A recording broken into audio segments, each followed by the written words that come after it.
Bismillahirrahmanirrahim. Assalamualaikum warahmatullahi wabarakatuh. Salam Malaysia Madani. Terima kasih atas kesetiaan dan juga kekal bersama kami di saluran berita RTM, TV1 dan juga penstreaman secara dalam talian di RTM Klik. Tahniah kepada Yang Amat Berhormat Menteri Besar dan juga Ketua Menteri yang telah pun mengangkat sumpah jawatan di Penang, Kedah dan juga di Negeri Sembilan. Alhamdulillah, kita menyaksikan fasa dan juga progres daripada isu-isu politik, lanskap politik. Bicaranya itu, kita beralih apakah antara yang akan ditawarkan selepas ini, khususnya untuk ekonomi dan juga kebajikan rakyat.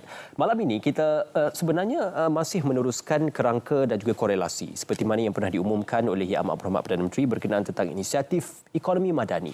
Inisiatif ekonomi madani memperkasa rakyat, wadah mengangkat semula darjat dan martabat negara ini dalam membina satu wawasan untuk membina Malaysia yang lebih baik, bukan sahaja untuk hari ini tetapi juga untuk masa depan. Apa yang kita tanam dan juga apa yang kita laburkan pada hari ini adalah untuk kita menuai kembali pada masa depan. Jadi pada malam ini saya amat bersati untuk bersama dengan bukan calon-calon panel bersama dengan kita pada malam ini. Sekali lagi saya memberikan penghormatan dan juga ucapan terima kasih kepada Profesor Tan Sri Datuk Sri Dr. Nur Azlan Ghazali, Pengarah Institut Pembangunan dan Kemajuan Inklusif Malaysia, Minda UKM. Apa khabar Tan Sri? Baik, alhamdulillah. Terima kasih. Terima kasih.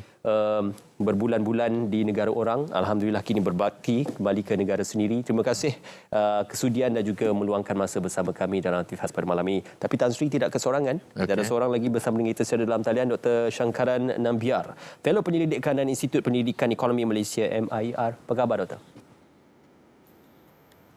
Terima kasih kerana menjemput saya. Ya, sama-sama. Kami juga berbesar hati atas kesudian doktor bersama kami pada malam ini. Doktor, kita akan bersama doktor seketika nanti. Saya bereskan dulu, lunaskan dulu persoalan yang paling utama bersama dengan Profesor Tan Sri untuk kita menyatakan dan juga membawa kolerasi dan juga apa yang telah pun diumumkan oleh Yang Amat Berhormat Perdana Menteri. Saya terus mulakan dengan hasrat dan juga cadangan menjadikan Malaysia antara 30 negara ekonomi terbesar dunia. Apa ia realistik dalam kerangka ekonomi madani ini, Tan Sri? Sebenarnya, sasaran yang pertama tu pada pandangan saya sebagai ahli ekonomi bila diumumkan, dia agak the best agak mengelirukan sedikit, ya. Okay. Sebab menjadi sebuah negara yang 30 terbesar di dunia bukanlah sebenarnya satu cabaran yang besar untuk negara kita. Hari ini kita berada dalam sekitar 35 atau 37 yang terbesar di dunia. Yeah. Dan mengikut data yang saya ada, Thailand adalah negara yang ke-30. Okay. Kalau nak bergerak daripada Malaysia hari ini, nombor 37, nak menjadi nombor 30, pengiraan saya hanya memerlukan 2% pertumbuhan setahun saja. Okay. Bagi saya itu satu yang mungkin perlu diperjelaskan. Okey. Sebab dalam ucapan Yang Amat Berhormat Perdana Menteri, PM ada menyebut tentang pertumbuhan yang nak dicapai sebolehnya 6%. Kalau kita menggunakan 6% setahun, bukan nombor 30.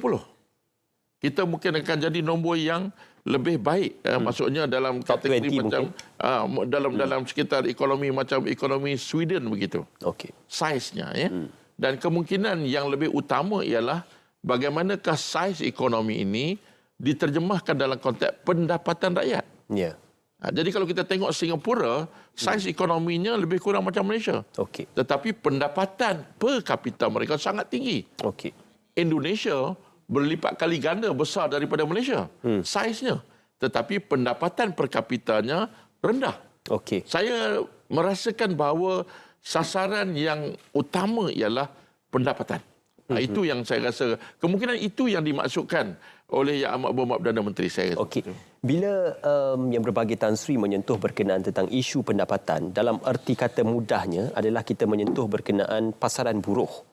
Ya, apa mungkin pasaran buruh di Malaysia pada ketika ini berada pada tahap stagnan ataupun tidak bergerak dalam kadar yang progresif? Kerana kita melihat kita masih lagi bergantung kepada pekerja asing. Malah guna tenaga modal dan juga tenaga buruh tempatan juga dikatakan agak perlahan berbanding tahun-tahun sebelumnya. Apa benar kenyataan itu? Saya ingat satu daripada cabaran yang sangat besar pada kita ialah tentang pendapatan. Sebab itu saya lihat penumpuan kerajaan dalam konteks meningkatkan pendapatan itu satu yang sangat baik. Sebab setiap kali kita berhadapan dengan isu kos sara hidup, sebelum ini saya kira mungkin hampir 98-100% mungkin kita menumpu kepada nak menurunkan harga. Ya. Sebenarnya itu bukan langkah yang terbaik. Ya, langkah yang terbaik ialah meningkatkan pendapatan, memastikan pendapatan itu meningkat dengan kadar yang bersesuaian, terutamanya dalam catch up kuasa beli kita. Dan di sini memang betul. Saya kira kerajaan pun telah mengenal pasti dan memaklum kepada rakyat bahawa kadar pendapatan upahnya di Malaysia kalau purata penengahnya adalah RM2,250 sebulan. Okey. Jadi saya selalu membayangkan kepada masyarakat umum lah untuk mudah faham. Kalau ada 16 juta pekerja, berarti 8 juta di sebelah kanan saya, 8 juta di sebelah kiri saya. Saya yang tengah-tengah ini, pendapatan saya adalah RM2,250 sebulan. Baik. Jadi kalau kita tengok contohnya yang terkini kajian pendapatan isi rumah yang dikeluarkan. Ya. Garis kemiskinan hari ini adalah 2,580. Jadi berarti adakah kita membayangkan pendapatan penengah itu lebih rendah daripada garis kemiskinan? Jadi kalau kita pergi kepada kumpulan yang mempunyai kemahiran rendah, low skill, lagi teruk. Dan saya ingat dalam minggu lepas, hari Isnin, Mesyuarat Majlis Tindakan Ekonomi Negara M10 dalam kenyataan PM menyebut bahawa lebih daripada 2 juta pekerja Malaysia mempunyai pendapatan kurang daripada RM1,600 sebulan. Jadi ini satu cabaran yang sangat besar. Dan perlu kita perhalusi, kita pastikan punca-punca dan penyebab mengapa jadi begitu itu ditangani. Dekat sini saya rasa satu arah yang betul, cuma sekarang ni perincian itu mesti tepat. Bila bercakap tentang punca ini, mungkin suatu perdebatan yang akan memakan masa yang panjang untuk kita mengenal bagaimana gerak kerja ekonomi itu. Kita faham bagaimana ekonomi secara konsepnya bergerak secara simbiosis. Akan ada interaksi antara satu sama lain.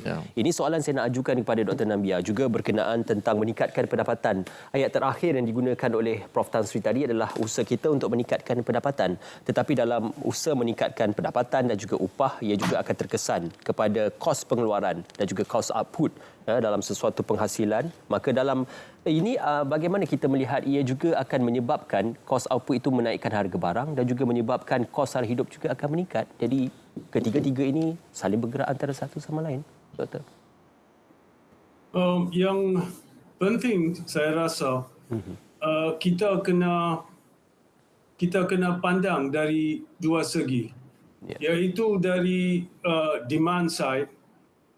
Jadi consumers kena ada kuasa beli yang lebih tinggi. Jadi kena ambil langkah untuk menaikkan kuasa pembelian mereka itu. Dan juga kita kena pandang juga dari supply side, iaitu harga benda, harga makanan atau perumahan dan sebagainya kena dalam kemampuan pembeli, consumers. Jadi kalau kita kena balance kedua faktor ini dan kena ambil beberapa langkah, umpamanya pada masa ini kita kurang food security kita itu dalam satu boleh kata diancamkan, dan kita kena ambil langkah-langkah yang patut, yang wajib untuk meningkatkan produktiviti dalam bidang agriculture dan juga macam perumahan.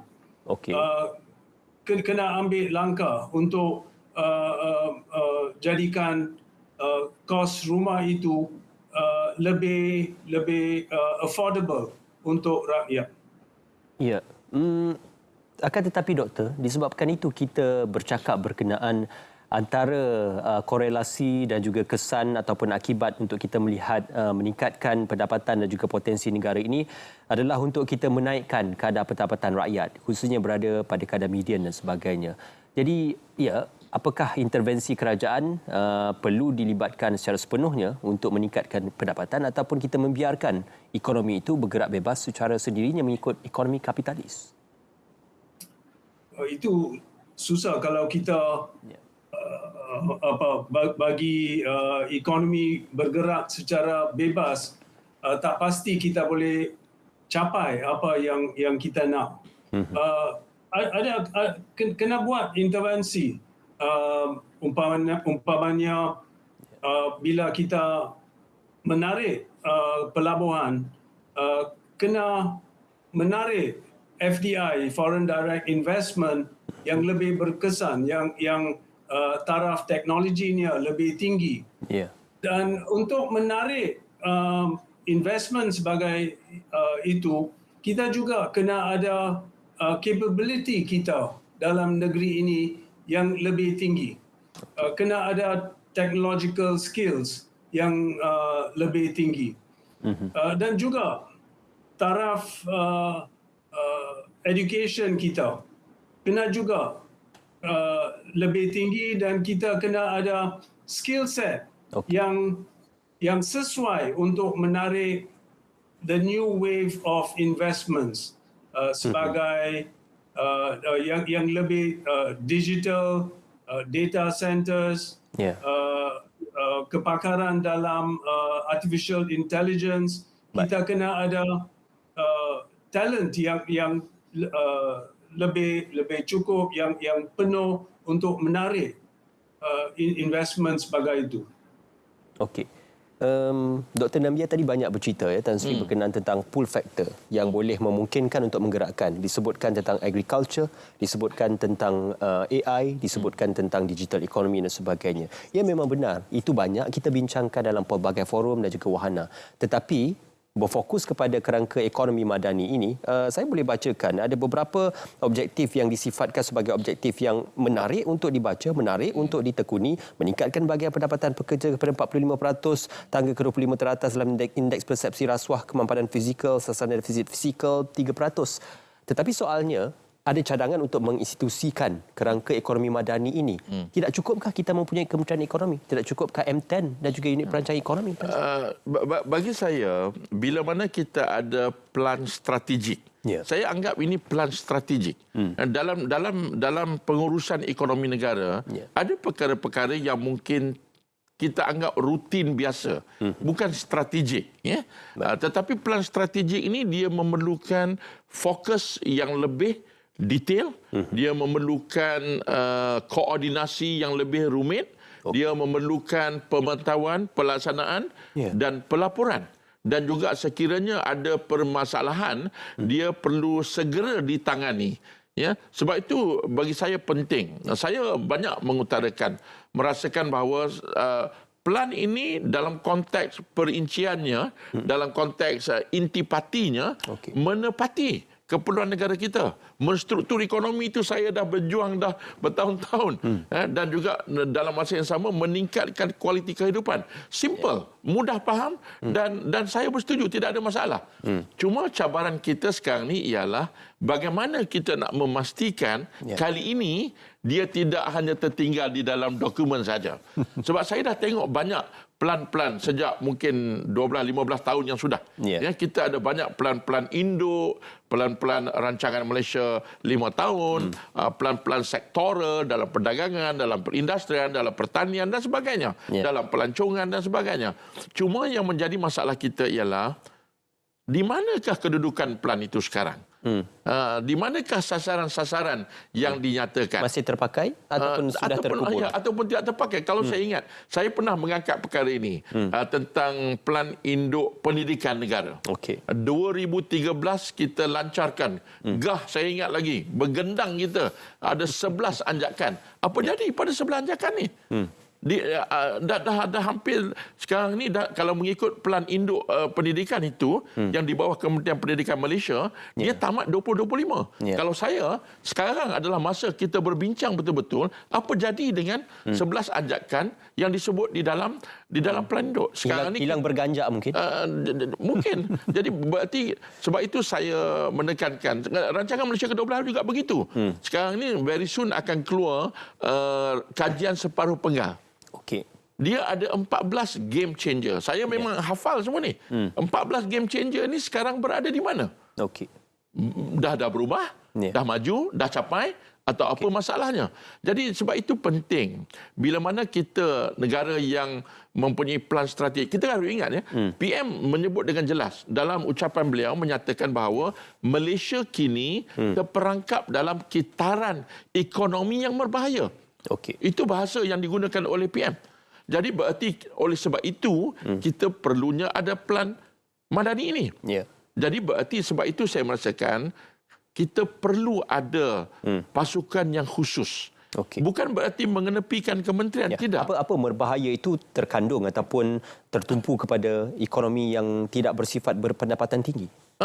Ekonomi kita terperangkap. Kalau dalam julat yang lebih besar, perangkap pendapatan menengah atas. Kita masuk kategori ini pada tahun 1991-92 begitu. Dan sehingga sekarang kita berada di situ. Tetapi bagi saya, untuk melepasi tahap pendapatan tinggi itu, saya tidak nampak ada masalah. Cumanya, apakah yang dimaksudkan dengan pendapatan tinggi? Sebab kalau hari ini kita lihat, ekonomi kita umpamanya sebaran manfaat ekonomi kita sangat berbeza.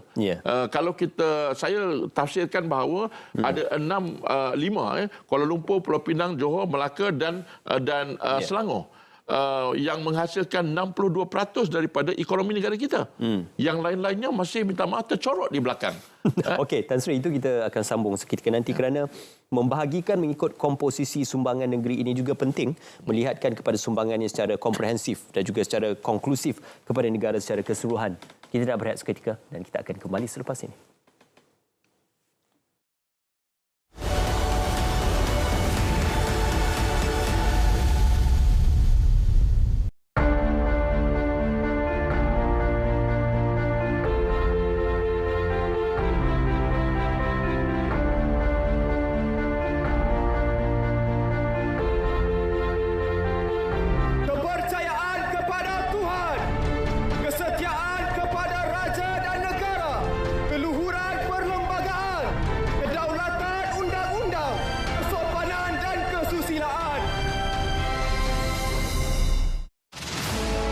Tiga aspek yang saya ingin utarakan di sini, iaitu pertama berkaitan dengan perpaduan. Kita semua rakyat Malaysia seharusnya menjadikan nilai perpaduan ini sebagai satu aset kita, aset negara kita yang utama sekali demi masa hadapan. Yang keduanya ialah kita harus kurangkan perbezaan di antara sesama kita sebagai rakyat Malaysia yang kita cintai ini. Kurangkan perbezaan, jurangkan perbezaan di antara setiap kaum dan setiap bangsa dan setiap agama. Dan yang ketiga, seperti pepatah Inggeris, unity begins at home, ataupun perpaduan bermula daripada rumah ini.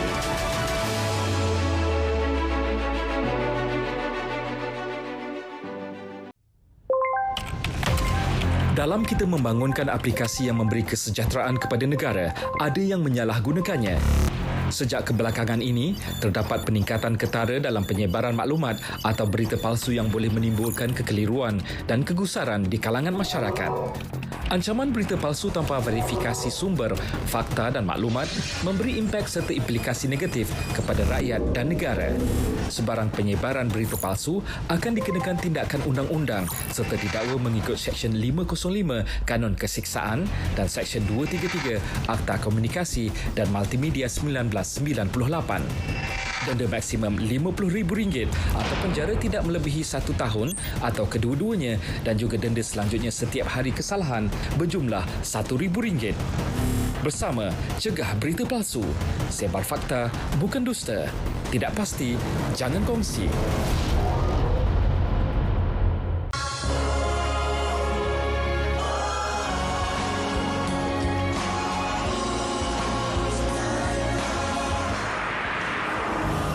Perbarisan dan perarakan. Cukup menarik aktiviti yang telah dirangka untuk hari ini.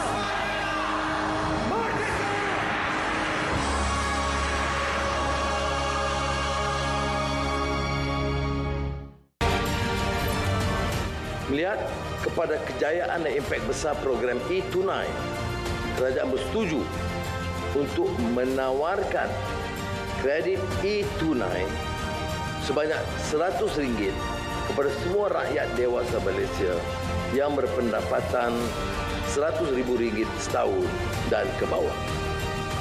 Bilangan penerima yang layak dianggarkan melebihi 10 juta rakyat, iaitu merangkumi golongan yang masih dikategorikan B40 dan M40, walaupun kita sekarang merangka supaya meminda pendekatan B40 dan 40 ini. Tapi kalau kita golongkan pada kumpulan ini, dana dalam kemudahan ini akan mencecah sekitar RM1 bilion.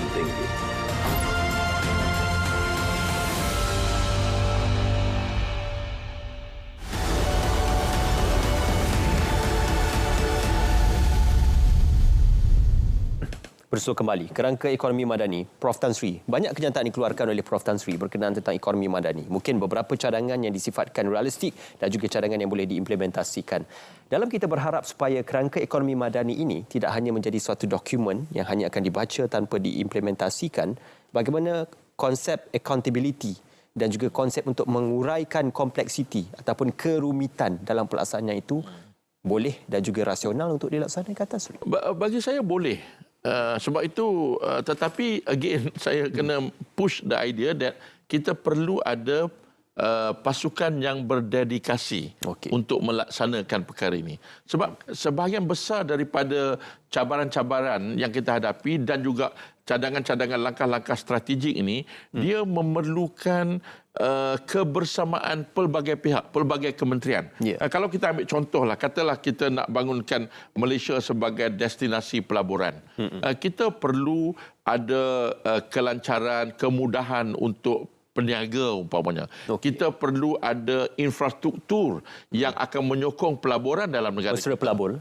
Kita memerlukan infrastruktur dari segi pelabuhan dan sebagainya. Jadi bukan satu.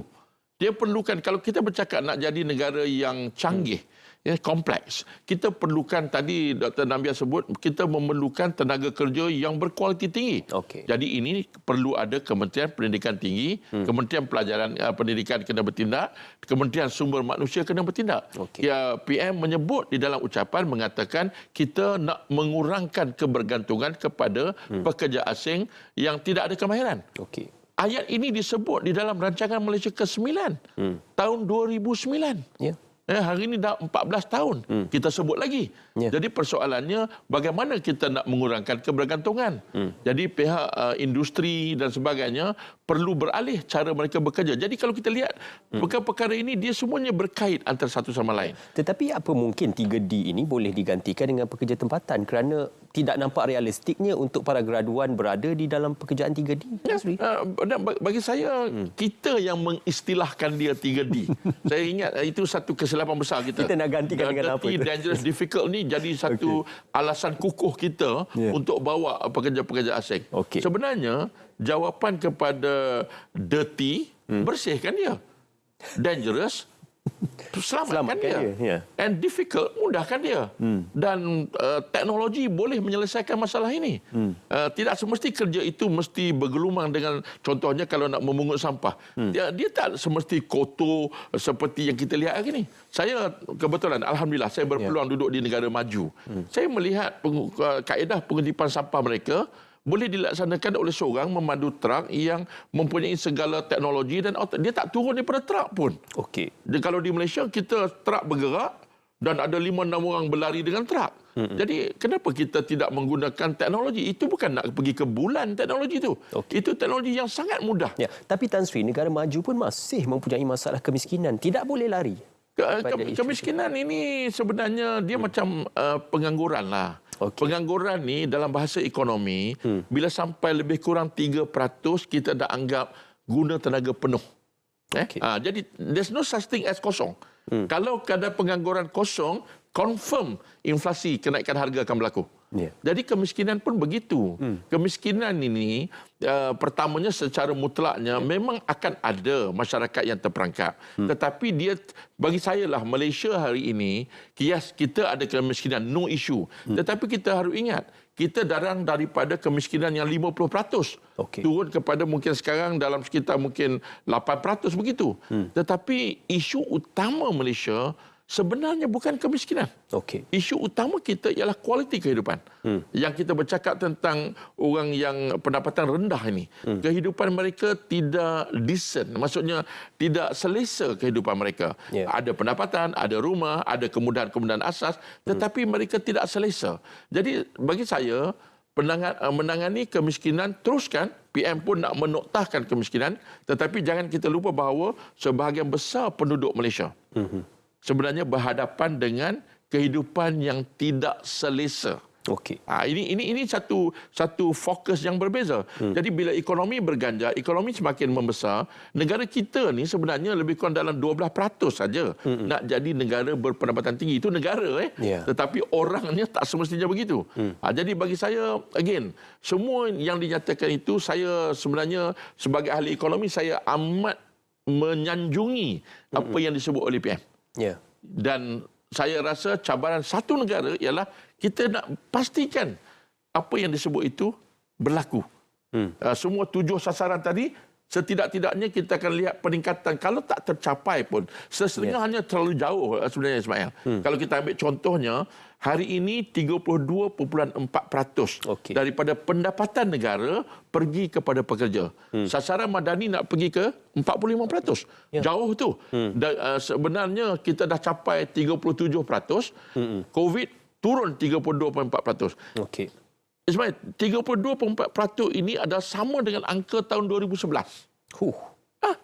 Data, that is a data. We have been 12 climbing tahun. daripada 31, 32, lebih kurang 10, 12 tahun. Ya, dia perlahan. Pergerakannya itu perlahan. Ya, kita climb. Tetapi sampai 37%. Okey. COVID datang, boom, turun kepada 32.4%. Ya. Which is basically seolah-olah patah balik tahun 2011. Okey, tapi Tan Sri, saya nak tanya pada Dr. Nambia berkenaan tentang konsep ekonomi buruh ataupun the labor economics ini. Persaingan, penawaran dan juga permintaan. Ya, sudah pasti kita boleh menghasilkan lebih banyak tenaga kerja dan juga tenaga kerja yang berkemahiran tinggi, graduan berkemahiran tinggi. Itu tidak ada masalah kerana kita mempunyai banyak institusi pendidikan, TVET, IPT, IPTS yang menyediakan wang dan juga pendidikan seperti itu. Tetapi masalahnya, kalau kita bercerita kepada ekonomi buruh, ia bercerita juga tentang penawaran. Penawaran itu juga dipacu dengan mungkin konsep pelaburan dan juga pembukaan syarikat-syarikat MNC ataupun syarikat-syarikat besar dalam negara. Jadi selagi mana ekonomi itu secara kaedah dasarnya pelaburan tidak berkembang, maka mungkin kadar penawaran pekerjaan juga tidak berkembang di sebalik permintaan yang semakin meningkat. Jadi apa mungkin kita melihat perkara ini perlu untuk diselesaikan terlebih dahulu dalam aspek pelaburan yang berskala besar oleh pihak kerajaan? Doktor? Saya rasa kalau kita lihat dari segi labor market kita, permintaan itu tidak seimbang, tidak sama dengan apa yang kita IPT dan sebagainya yang kita supply itu. Permintaan itu lain. Yeah. Tapi kualiti graduates kita itu lain. Jadi kita kena cari satu meeting ground. Dan sebagai saya kata terlebih dahulu, ada gelombang FDI yang baru ini yang minta kualiti tenaga manusia yang lebih tinggi, yang lebih technologically savvy. Dan tak pasti kalau supply kita itu cukup untuk fulfill kepentingan atau demand dari MNCs dan sebagainya. Jadi dari segi pendidikan, universities dan sebagainya, mereka kena ada apa yang kita insentif kata, mungkin? Kena ada perhubungan yang lebih rapat dengan industri, MNCs dan sebagainya. Itu satu segi. Dan juga kita kena ada technical education yang lebih tinggi, yang boleh menambahkan kemahiran graduate kita. Jadi dari segi TVET dan sebagainya, kena juga mementingkan peranaan TVET dan technical education itu. Jadi kalau kita abaikan technical education itu, kalau kita rasa lebih prestasi kalau pergi ke universiti, kalau hanya dapat satu ijazah itu cukup, kita tidak akan dapat settle problem ini. Yang penting itu productivity labor force kita kena lebih tinggi dan macam mana kita boleh mencapai itu. Itu boleh dicapai kalau jenis training yang dibagi itu, kemahiran teknikal yang dibagi itu. Okey. Doktor menyentuh berkenaan isu teknikal ataupun isu TVET. Ini saya nak sentuh juga berkenaan gaji progresif. Dinyatakan mungkin akan mengakibatkan suatu perbahasan yang lain. Kerana gaji minimum diperkenalkan, ada dakwaan menyebabkan graduan-graduan yang berpendidikan tinggi, kita namakan, ditawarkan dengan gaji sedemikian, sedangkan sepatutnya sudah ada gaji yang sepatutnya ataupun gaji bermaruah untuk graduan ini. Jadi tidakkah kita boleh mengklasifikasikan ataupun membedakan keadaan itu secara ringkasnya, Tan Sri, sebelum usaha untuk meningkatkan pendapatan pekerja sangat murni. Ya.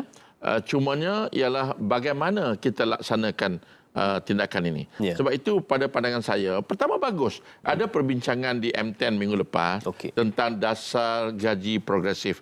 It's okay. Kita boleh berbincang dan melihat model-model yang diamalkan beberapa negara.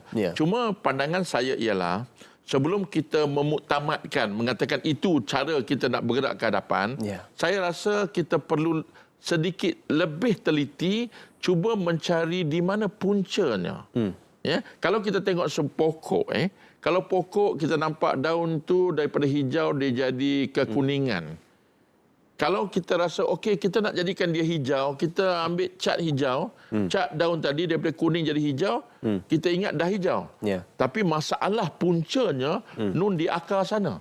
Jadi dalam konteks kita kena memahami apakah punca antara setidaknya beberapa punca utama yang menyebabkan pendapatan itu dia upah lebih tepat ialah gaji dan upah tertekan ke bawah, terutama kepada kumpulan pekerja-pekerja yang dianggap pekerja di Malaysia ni kita kategorikan bertiga.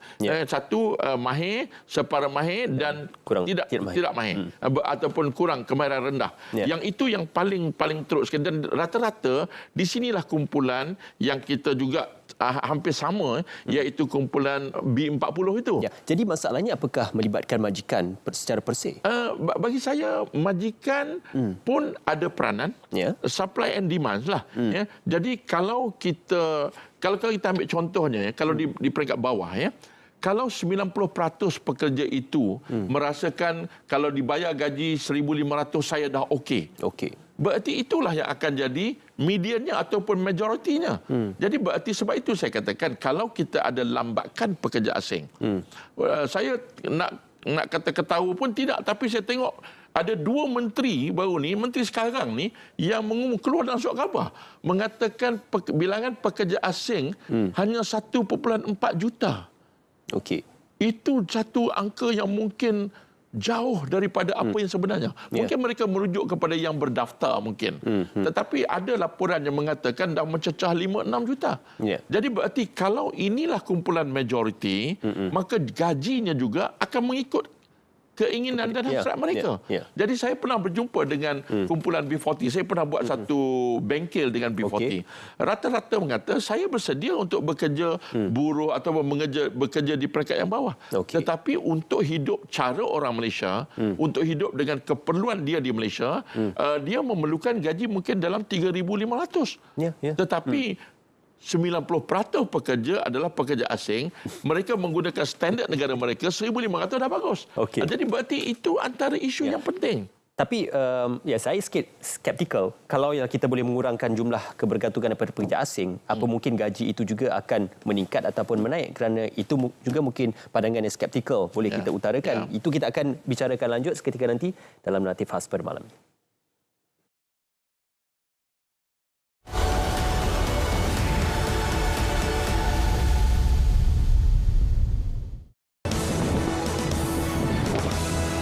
Zahirkan rasa cinta kepada negara sempena sambutan Hari Kebangsaan dan Hari Malaysia 2023. Gelorakan semangat patriotik dengan kibaran bendera, lambang kemegahan negara. Hormati jalur gemilang dengan cara pengibaran yang betul. Ayo, kibarkan jalur gemilang. Kita buat satu app ni. Semua bisnes kat dalam kampung ni, kita letak dalam satu app. Baru kita boleh buat orang bandar ni berhubung dengan orang kampung. Jaringan berkomunikasi tanpa sepadan. Nak join? Saya dengan Mak boleh tolong.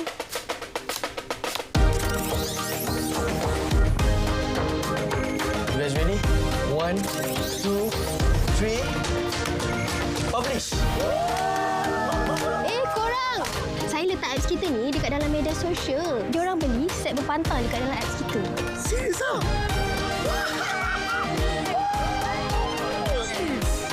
Azimah! Cepat! Kau ambulans! Kakak ni nak sana pula! Nasib kat sini ada wifi bang. Dapat juga abang tengok clear muka anak kita. Marilah sama-sama kita kan kian bijak berkesan literasi digital.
Salah satu ikhtiar adalah untuk mencipta aset biodiversity dalam pasaran perdagangan karbon melalui usaha pemuliharaan dan penghutanan semula. Bagi menambah baik tahap sara diri serta meningkatkan keterjaminan makanan, tumpuannya adalah menambah lulusan tanaman tetapi mengoptimum penggunaan tanah-tanah perdagangan sedia ada, meningkat daya tahan sektor agro makanan melalui aplikasi teknologi pertanian. Ini termasuklah pendekatan pertanian regeneratif yang mampu berdaya tahan mengikut daya tahan iklim serta penggunaan teknologi AI. Kita mulakan dengan satu rencana besar menambah baik infrastruktur pengairan kawasan Mada, Kedah Perlis bagi meningkatkan produktiviti pengeluaran padi kepada 5 musim dalam tempoh 2 tahun dan ia melibatkan prasarana yang bernilai 3 bilion ringgit. Ini tidak termasuk kemudahan-kemudahan lain yang perlu disediakan oleh kerajaan.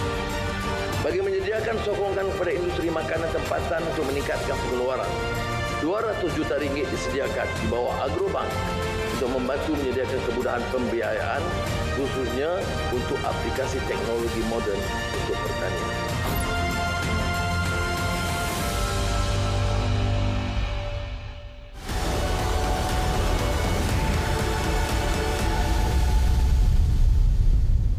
Bersua kembali naratif khas pada malam ini Inisiatif Ekonomi Madani. Prof Tan Sri Dr. Noor Azlan Ghazali dan juga Dr. Nambiar bersama kita secara dalam talian. Kita mulakan Prof Tan Sri terlebih dahulu. Bercakap berkenaan suatu dasar ini tidak hanya kita bercerita tentang philosophical, tetapi bagaimanakah dasar itu boleh diterjemahkan dalam aspek empirical yang boleh dilaksanakan secara baik infrastruktur maupun dilaksanakan secara fizikal. Kedua-dua perkara ini penting kerana ia harus bergerak seiring, tidak gunanya dasar semata-mata tetapi ia tidak boleh direalisasikan. Dalam konteks saya sentuh kerana Tan Sri juga cenderung untuk menyentuh berkenaan elemen di dalamnya. Ekonomi Madani juga turut menyatakan kadar penyertaan tenaga buruh wanita mencapai sehingga 60%. Kita kaitkan sedikit. Ini konteks menggambarkan perdebatan. Ia dipacu apabila banyak dasar-dasar undang-undang memudahkan wanita untuk kembali bekerja. Paternity leave dan juga mungkin penyediaan taska dan sebagainya untuk anak-anak memudahkan wanita kembali bekerja.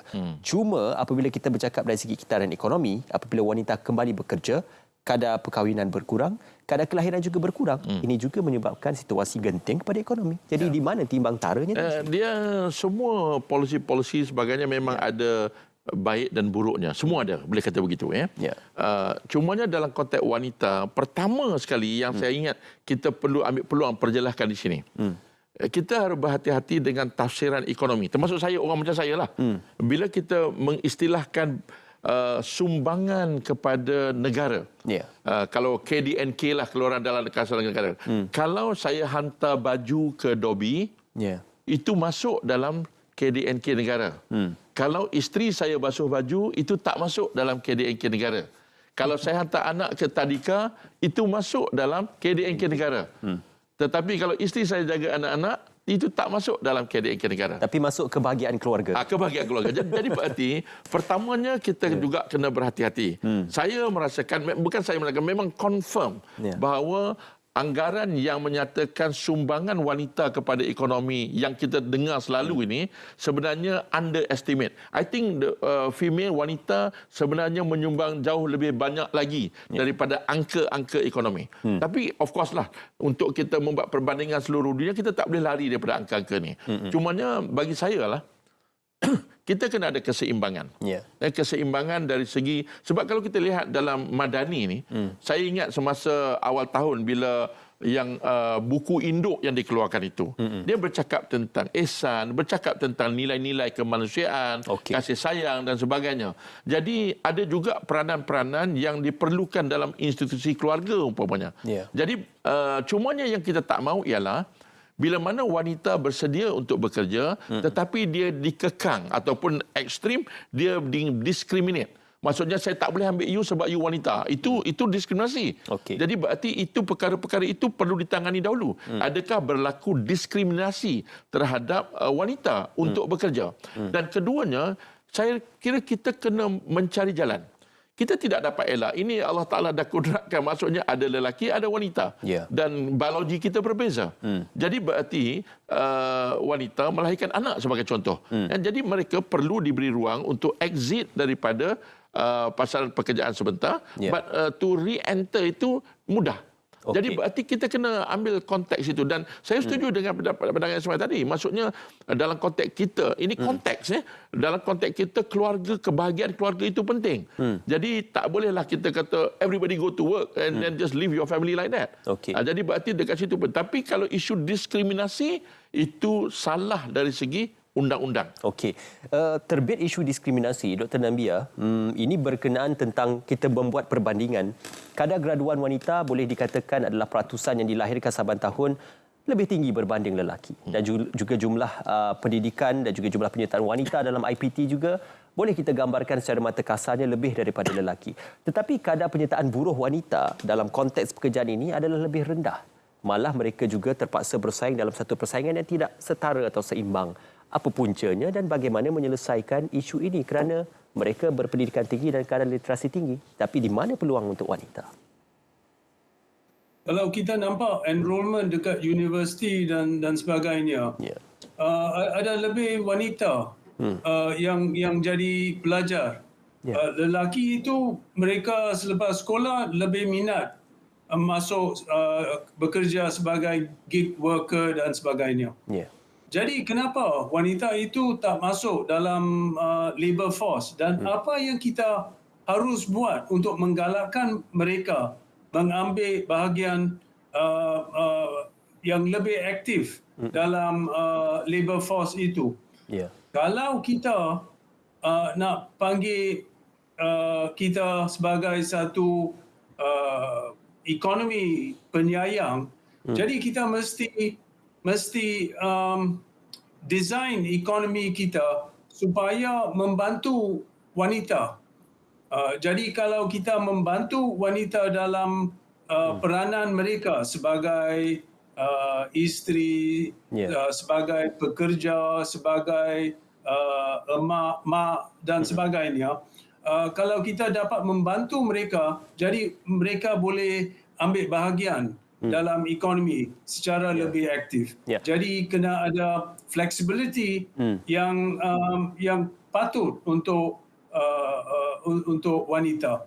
Dalam doktor, dalam daycare center juga dekat tempat kerja.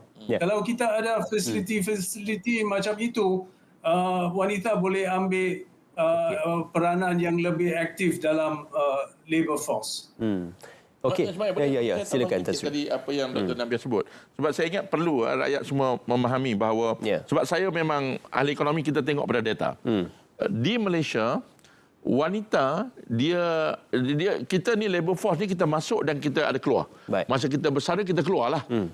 Di Malaysia kemuncak untuk wanita maksudnya dalam pasaran adalah pada umur lebih kurang 30 hingga 34 tahun. Itu the peak. The peak. Pada masa itu penyertaan adalah 74.5%. Kemudian dia turun begitu. Maksudnya dia cepat exit. Dia exit pada umur usia yang lebih muda.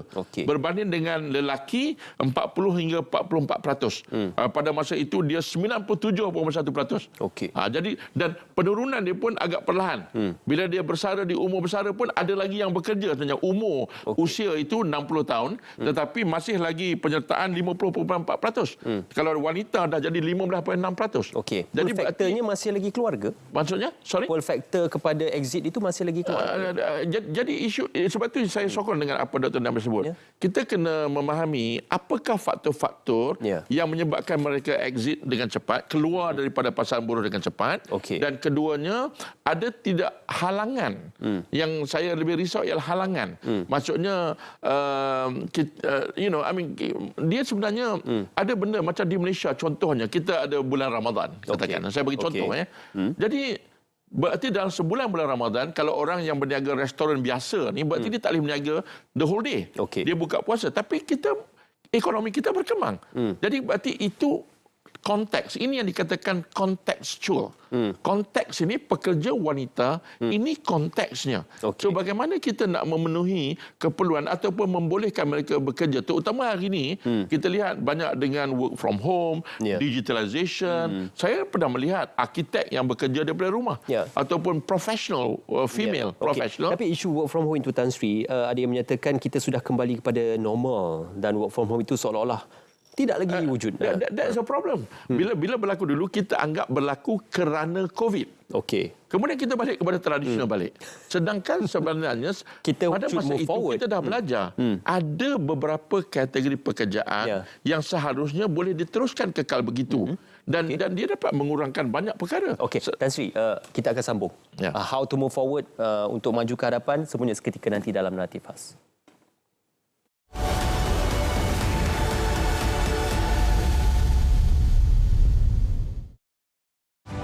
Yang Amat Berhormat Perdana Menteri menyebut 3 bilion itu adalah peruntukan untuk memastikan keseluruhan kawasan Madah dalam 100,000 hektar diliputi sepenuhnya oleh pengairan tersier.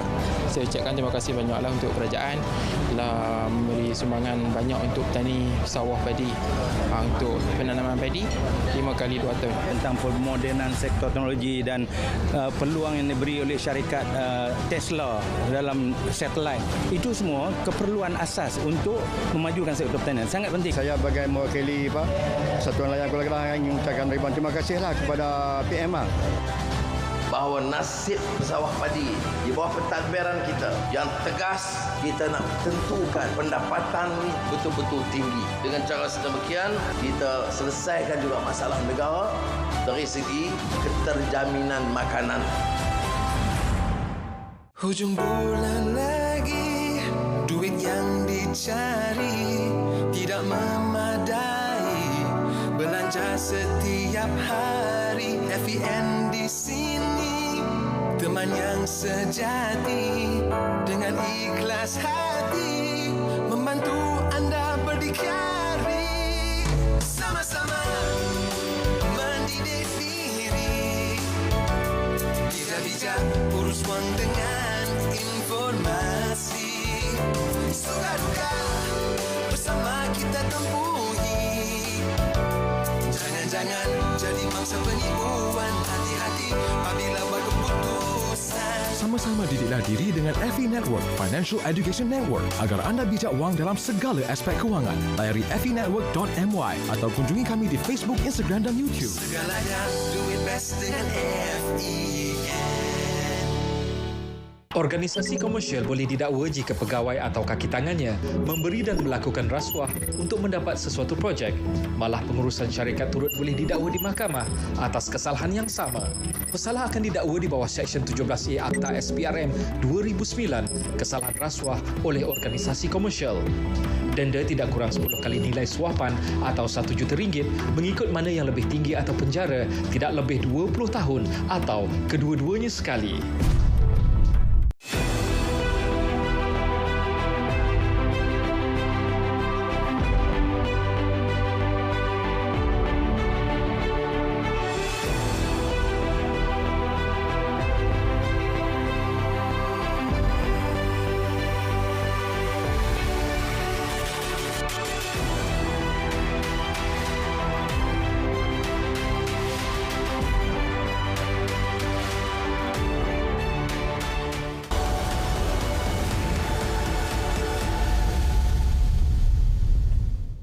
Ya, moving forward atau bergerak ke hadapan. Naratif pada malam ini, ekonomi madani, pertimbangan apakah antara kemajuan ekonomi mapan dan juga dari segi kebajikan rakyat. Dr. Nambia, untuk kita membuat pertimbangan antara projek pembangunan dan juga kebajikan rakyat, projek MRT 3 terpaksa dijedarkan buat seketika untuk memberi keutamaan kepada projek-projek ataupun kebajikan rakyat dan juga bantuan-bantuan kepada rakyat. Apakah ini masa dan juga tindakan yang sesuai untuk kita melihat ditangguhkan, dihentikan seketika projek-projek berskala mega dalam memberi ruang kepada rakyat bernafas pada ketika ini, Doktor? Ini agaknya satu soalan yang susah untuk jawab sebab kita kena ada satu balance yang sesuai. Projek-projek, mega projek itu, infrastruktur projek itu penting juga. Okay. Sebab bila kita ada sesuatu projek yang besar itu, ada banyak multiplier effect. Ada berbagai-bagai golongan yang akan dapat manfaat dari projek-projek itu. Dan bila pendapatan mereka itu meninggi, naik, kesan itu akan dirasa oleh golongan yang lain yang berkaitan juga. Jadi itu pentinglah untuk bukan satu golongan saja, bukan hanya untuk umpamanya bukan dapat manfaat hanya untuk MNC, tetapi untuk seluruh rakyat. Okay. Tapi kita tidak boleh menafi, tidak boleh menafi bahawa kebajikan itu penting juga. Jadi kena bagi cukup attention untuk seperti mana Tan Sri pada awal kata. Ya, perdebatan Doktor, perdebatan dan perbahasan berkenaan yang mana utama ini mungkin panjang lagi naratifnya dan juga korelasinya. Doktor, kita nak berbalik juga kepada Prof Tan Sri. Ini elemen terakhir dalam ekonomi madani. Tangga ke-25 teratas indeks persepsi rasuah. Saya terus rangkumkan ini ya. Walau apa pun tujuan dan usaha kita memerangi rasuah, it is still there.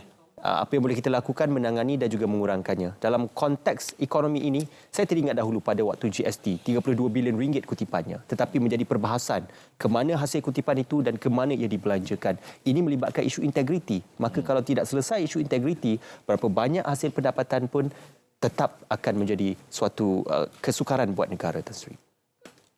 Bagi saya lah, usaha memerangi rasuah, terutamanya kita tahu Yang Muhammad Perdana Menteri itu mungkin nombor satu dalam senarai beliau.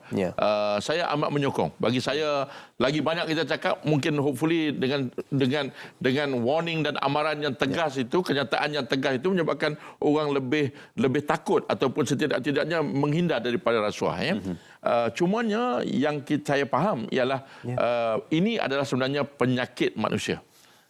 Sebenarnya negara yang paling rendah CPI dia pun, maksudnya Corruption Perception Index itu pun sebenarnya there's no way to come to 0%. Jadi berarti tak apa. Sasaran kita sekarang ini kita berada di tangga 61 di dunia. Dan kita nak mencapai tangga 25 di dunia. Which is very good. Cumanya realistik atau tidak? Boleh kalau kita lebih tegas, maksudnya committed lah untuk memastikan itu. Cumanya apa yang saya ingin ingatkan ialah nak jadi nombor 25. Hari ini ada dua negara berada di tangga nombor 25. Iaitu Taiwan dan menariknya satu lagi ialah Bhutan.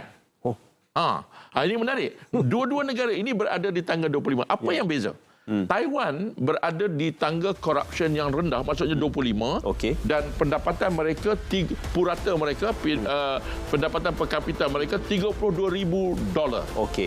Bhutan 25 juga. Jadi ringkasnya apa yang kita boleh lakukan pada ketika dan saat ini, Tan Sri? Bagi saya, saya sangat bersetuju tindakan yang agresif. Cumanya jangan dilepaskan, dan alhamdulillah sekarang dah ada ekonomi madani, maksudnya perangi rasuah, tangani ekonomi. Jadi kedua-dua ni mesti berlaku serentak dan dua-dua mesti berjaya. Kita tak mau jadi Bhutan. Nombor 25 CPI, Corruption Perception Index, tapi ekonomi mereka teruk. Jadi kita mau setidaknya jadi macam Taiwan. Ekonominya hebat, canggih dan sebagainya. Dan bagi saya sekarang ini di atas meja kita telah ada semua ini. Ekonomi madani memperkasakan rakyat, memberi perincian utama apa yang perlu diutamakan. Saya boleh andaikan ekonomi madani bersifat komprehensif. Kesemua elemen itu ditangani dalam ekonomi madani. Bagi saya itu adalah satu kerangka. Saya suka kepada perincian-perincian itu. Kita ada 30 saat lagi, Tan Sri. Mengakhiri ucapannya itu. Kalau saya, harapan saya ialah kerangka yang baik, minat yang baik, hasrat yang bersungguh-sungguh. Mohon kita laksanakan. InsyaAllah. Perlu ada institusi untuk melaksanakan. Sama-sama kita merealisasikan ekonomi madani. Terima kasih Prof Tan Sri. Terima kasih Dr. yang bersama kami. Terima kasih kepada anda semua. Iaitu Assalamualaikum, salam Nasihat Madani. Kita jumpa lagi.